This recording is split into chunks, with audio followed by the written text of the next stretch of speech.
अस्सलाम वालेकुम tractor top gear YouTube channel खुश आमदीद दोस्तों। ये ट्रैक्टर की कनोपी का फ्रेम है जी, तो नाल ही ये रोल बार भी बनाया हुआ। चेक करो, यानी अकेला रोल बार भी लाना हो तो तुम वह भी ला सकते हैं। ये जोड़ा रोल बार वाला यू है जी, ये पहला तुहानू चेक करवाना। ये 2x4 का ये पाइप है, ये पाइप है जी 2x4 का, 2 सूत्र मोटा वा। कल्ले यू का तकरीबन यदा 50 kg वजन है जी, कल्ले यू का। बाकी प्लेटा वगैरह लैदा, थले 4 सूत्र मोटी प्लेट लगी हुई है दोनों साइडों पे। बाकी उपरला जोड़ा फ्रेम है जी, ये 1.5x1.5 का पाइप का बनया है 14 गेज के। ये चेक करो, ये साइड वाली प्लेटा 1.5 सूत्र मोटियां लगिया हैं। IBI के बोल्ट इस्तेमाल किए हैं। बाकी तुम इनू खोल भी सकते हैं जो दिल करो, उपरों अकेला यू भी इस्तेमाल कर सकते हैं।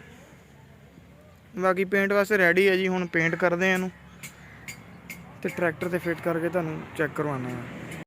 पेंट मुकम्मल हो गया जी, ये चेक करो। बाकी करते हैं जी, ये फिटिंग शुरू।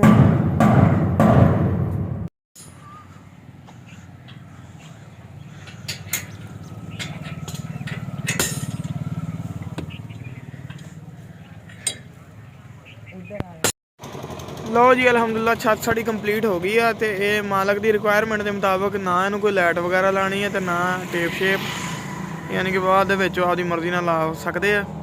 ये चेक करो,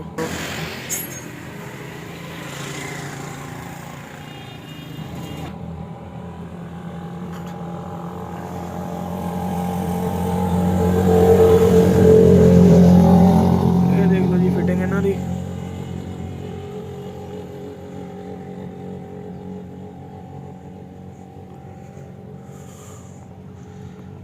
अगर कोई दोस्त मजीद इस छत के बारे मालूमात लेना चाहे तो नंबर साडा थल्ले आ रहा होना, तुसीं उस पर राबता कर सकते हैं।